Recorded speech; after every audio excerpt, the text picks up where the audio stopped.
ଆମେ ଭାବୁଛେ କଣ ନା ଆମେ ଗହଣ ଦଳରେ ଅଛେ, କଳ୍କୀରାମ ପାଖରେ ଅଛେ, ଆମେ ତ ଉଦ୍ଧାର ହେଇଯିବା। କିନ୍ତୁ ଆମେ କଣ କହୁଛନ୍ତି, କଳ୍କୀ ଅବତାର ଯିଏ ବ୍ରହ୍ମ ଏକାକ୍ଷର ହେଉଛି ସେ।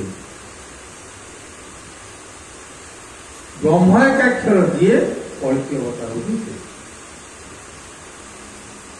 ତୁ ଏଇଟା ଆସିକି କଳ୍କୀ ଅବତାର ଗୁରାଳି କରୁଛୁ। ତୋର ଯୋଉଦିନ କଳ୍କୀ ଅବତାର ହବ, ତୋ କଥା ତୁ ଏକା ବୁଝୁ। ସେ କଥା ଅଚ୍ୟୁତାନନ୍ଦ ମହାପୁରୁଷ କହୁଛନ୍ତି। ମୋ ଯାଇଥିଲ ମାଳିକା ଭିତରେ ଲେଖୁଛନ୍ତି, ସତ୍ୟ ସତ୍ୟ ପଥରେ ଯେ ଥିବ ତାକୁ କି କରିବ ଦୁଷ୍ଟ ଦାନବ। ଯାଇ ଫୁଲ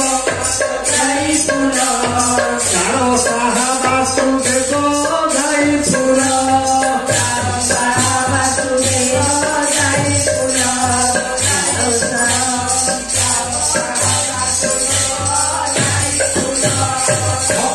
ମାନଙ୍କୁ ମୋର କଳକି ଢାଙ୍କିଛି ବେଢ଼ି ଶରୀର। ଯାଇ ଫୁଲ ନ ଜାଣିବେ କୁଢ଼ ନର, ଯାଇ ଫୁଲ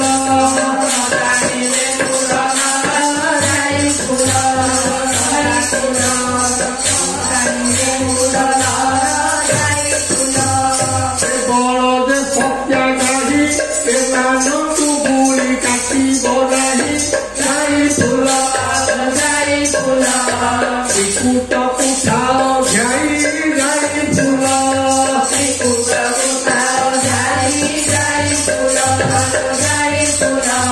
ତ୍ରିକୁଟକୁ ଥାଅ ଝାଇ, ଯାଇ ଫୁଲ ଚକ୍ର ଏକ କର, ଗୁରୁ ଅନ୍ନ ସେବା କର କର। ଯାଇ ଅମୂଳି ସାଧନ କର, ଯାଇ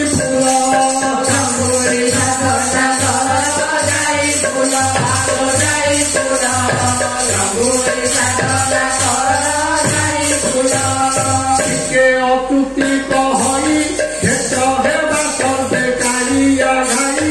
ଯାଇ ଫୁଲ ପରୀକ୍ଷା ହେବ ସେ ଥାଇ, ଯାଇ ଫୁଲ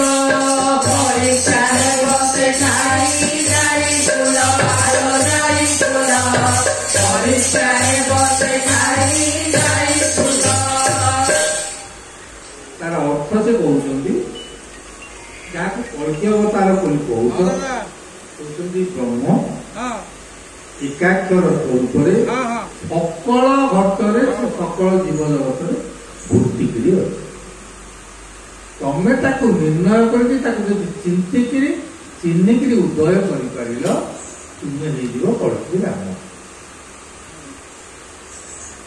ସେ କଳ୍କୀ ରାମ ମାନେ ଧର୍ମକୁ ସ୍ଥାପନ କରିବେ, ଜଗତକୁ ରଖିବେ। କାହିଁକିନା ଜଗତ ଧର୍ମ ରହିଲେ ଧରିତ୍ରୀ ରହିବ। ତେଣୁ ଏ ଯୋଉ କାର୍ଯ୍ୟକ୍ରମ ଭାଗବତ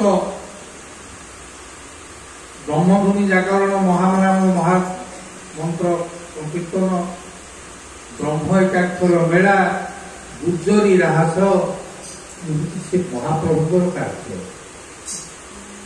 ଯୋଉଟା ତମ ଶରୀରରେ ହଉଛି ସେଇଟା ବାହାରେ ସେ କଣ କରୁଛନ୍ତି, ଲୌକିକ ମତରେ ତାକୁ ପ୍ରକଟିତ କରୁଛନ୍ତି। ତୁମର ଯୋଉ ଅନ୍ତର ଭିତରେ କ୍ରିୟାଟା ହଉଛି ସେଇଟାକୁ ତୁମେ ବୁଝିପାରୁନ, କି ସଂସାରକୁ ବୁଝେଇବା ପାଇଁ ସିଏ ଆସିଛନ୍ତି। ତାଙ୍କ କାମ ହେଲା ଏଇ ଯେ ଏକାକ୍ଷର ତତ୍ତ୍ୱଟା, ତତ୍ତ୍ୱର ଅର୍ଥ ହେଲା ରହସ୍ୟ। ସେ ରହସ୍ୟଟାକୁ ଲୋକ ଲୋକଙ୍କୁ ଆଣୁଛନ୍ତି। ଆମେ କଣ କରୁଛେ, ତାକୁ ଶୁଣୁଛେ। ଆମର ଗୁଜରୀ ରାହାସ ଭିତରେ ନିରଞ୍ଜନ ବାବୁ କାଳିକା ମଣ୍ଡଳର ଅତି ସୁନ୍ଦର ଭାବରେ ରାଧା ଗୁଜରୀ ରାହାସ ବୋଲେ। ଯୋଉମାନଙ୍କର ତାପରେ ଧାରଣା ଥିବ,